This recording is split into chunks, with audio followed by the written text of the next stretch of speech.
Hello neighbors, Akibataku here.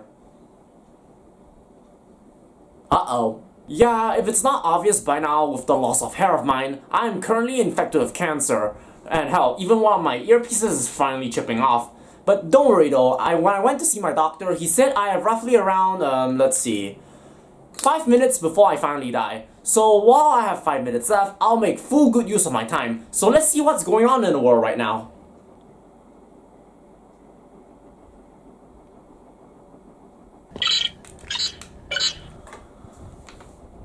Oh hey doc, it's me again. You see, I was wondering if I can buy a few more minutes of life. Metamorphosis, or emergence, or henshin, or the curse, or simply the coordinates of 177013 is a hentai manga written by Shino L in 2013. The story centers around a girl with no social life. She desperately wants to change that part though, so she soon meets up with a boy who gets on her and has some hot sex. Oh, that escalated quickly. Eventually, she does find out that he has been feeding her pills, or as I like to call them, the dopes. In an attempt to stand out from the crowd, she went through a drastic transformation to become famous, which is all fine and good and all, until she is taken to a prostitutional form. Of course, being a stupid teenager, she has no idea what she's getting herself into. She was soon seduced by her client and was penetrated. Soon she is doing some favors for her classmates, which recorded her and uploaded footage on the internet. Her father lost his job and became an alcoholic and seduced her, eventually, which led her mother to kick her out. She also tried to hook up with the boy who introduced her to the whole thing, but also kicked her out. By this point, she is in serious need of dopes. She was forced to be screwed by several people, and at the end, she spirals down to insanity and ends herself with a final dose of dope. Oh wow, that kinda rhymed.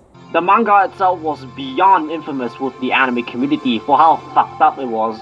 Many people were horrified by this, and some even having some Vietnam flashbacks from it. People will forever know this manga for how depressing and traumatizing it was, and even this image alone became cursed to people. It also finally gave us the mark of the beast, and no, it ain't 666, it's 177013, the coordinates to the manga on an hentai, for those who are brave enough to read it anyway. But with Japan being Japan, they need an anime out of everything. Around the April of 2021, news began circulating that Metamorphosis is getting an anime adaptation.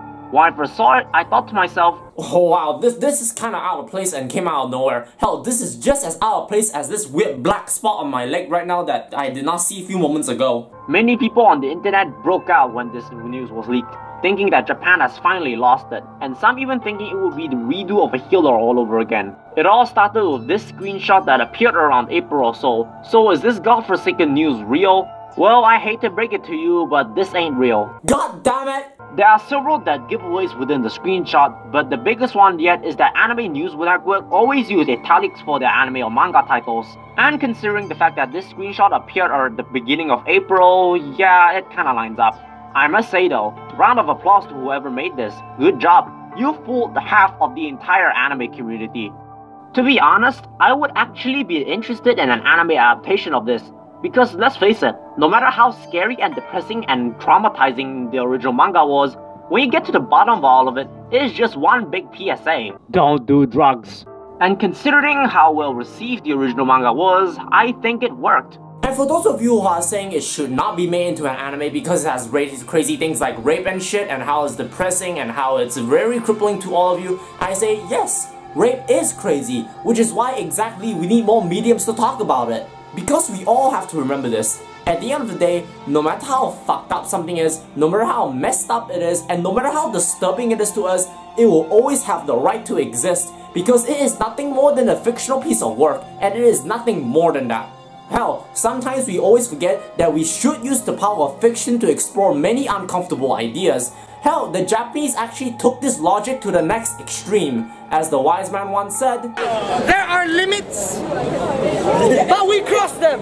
Yeah! If you go to the average Japanese comic cat, you'll find out a bunch of fucked up fetishes that not even I, a lowlife, can stand behind or even get it. And remember, this is coming from someone who actually enjoys Fate Kaiser Ilya, and that's actually saying something. 表じゃ優等生の顔して、でも本当は好奇心いっぱい。いけないことにも興味があるんでしょ？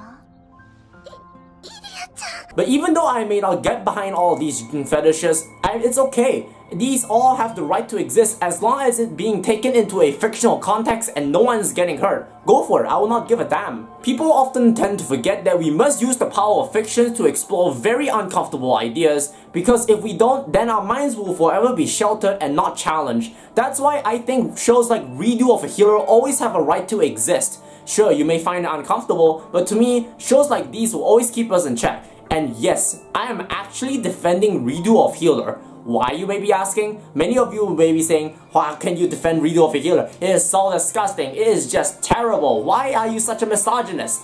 Well, to me, I can go on and on why I think that I do not hate Redo of a Healer. Unfortunately, my time is running short. Well, according to my doctor anyway, he say I'll roughly have around, 3, 2, 1... Oh, you filthy lollipop! Get your ass down and I'll put you in horny jail. I swear to God, I'll call the FBI on you and Oh wait, you're already dead.